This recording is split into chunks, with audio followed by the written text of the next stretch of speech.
Keyshawn Davis puts on a stellar performance against Gustavo Lemos, a test that, I think we all can agree that we thought Keyshawn would win, and he did just that, but what we didn't know that he was going to do that in the way that he did.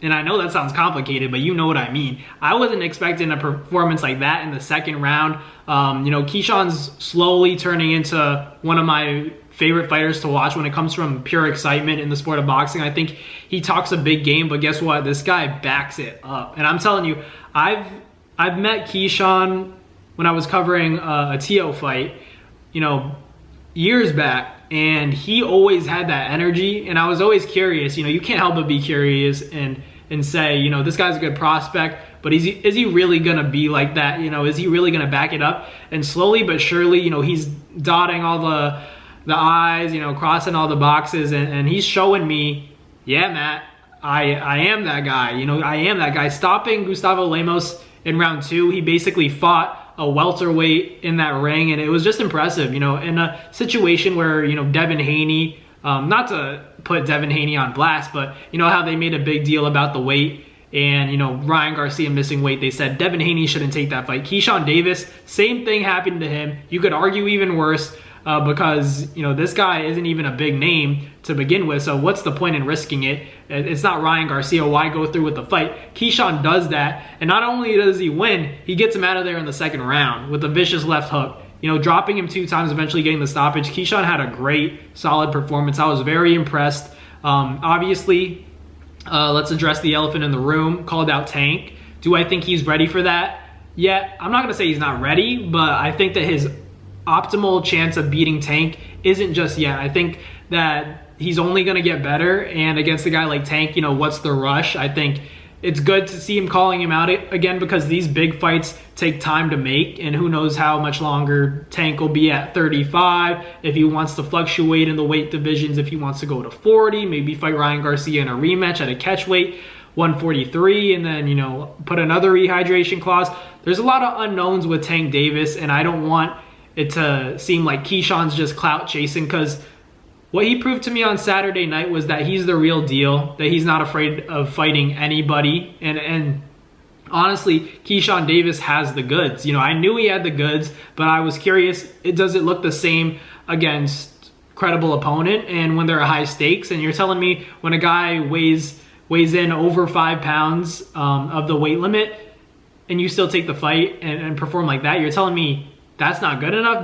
That checked a big box for me, not only in the boxing department, but the risk-taking department. That's what makes fighters great, when they don't care about the weight, when they're saying, just put him in front of me, I'll knock him down. And that's what Keyshawn Davis did. That's how he overnight became a sensation and one of those big names that could potentially fight for a title at 35 or 40. Definitely in the conversation already. They talked about a Berenchik fight. I like it. It's an easier fight to make than a Gervonta Tank Davis. He's not going to fight Shakur Stevenson. He could fight at 40 as well. I think, Keyshawn Davis, he talked about moving up in weight. They said, when are you going to go to 40? And he said, I'm not really in a rush. I make 35 easy, but I think I'm going to do it before, I need to. And for, most of you who know what that means, good. But if you don't know what that means, Keyshawn's saying that I'm only going to go to 140 if there's a big fight, if there's a big opportunity. It's not going to be because I'm drained or I can't make 35 anymore. So that's what he said. That's what he means when he says that I'm going to go to 40, earlier than expected, because it's not about the weight. Despite being 5'9", and I've seen Keyshawn in person, big dude.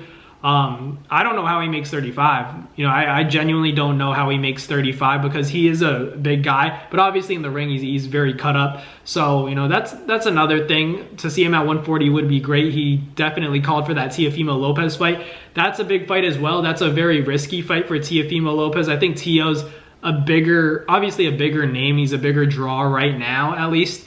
So I don't think that Teofimo would take that fight, and it's a risky fight against Keyshawn Davis. Keyshawn proven against Lemos that he's no slouch, but I think Tio would go in the direction of a Tank Davis. He's only looking for the Devin Haney's, Ryan Garcias of the world, so he's only in it for the superstars that are at their pinnacle right now. But Keyshawn's well on his way, and after a performance like that, he's automatically in the conversation for most exciting lightweights in the division right now. And you know, it's unfortunate because I feel like people aren't even putting their eyes on that performance, because you know it was a top ranked fight. People are always, you know, trashing Top Rank, saying it's the worst network, saying it's the worst promotion. ESPN doesn't even really want Top Rank. People say that all the time, but this was a good night of boxing. It was a good night of boxing. It was exciting. We saw the Abdullah Mason fight. He went down 2 times, but ended up getting the stoppage. That was crazy as well. So shout out to Abdullah Mason, showing, you know, he could get through adversity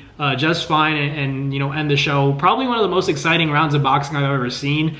But you know, that aside, going back to Keyshawn Davis, definitely in the conversation now. Is he ready for Tank? Does he beat Tank? I'd say if they fought right now, Tank's in his prime. Tank's at his best right now. Keyshawn, I think, is still, you know, he's not at his pinnacle yet. You know, he's getting there, but he's not at his pinnacle. And I'd like to see him fight Tank, the biggest name you could possibly fight, at his pinnacle. So I'd wait a little longer, but he's definitely, you know, up there. I'd love to see him fight Tank. I just don't favor him right now. I think Tank would be the favorite in that fight, but who knows?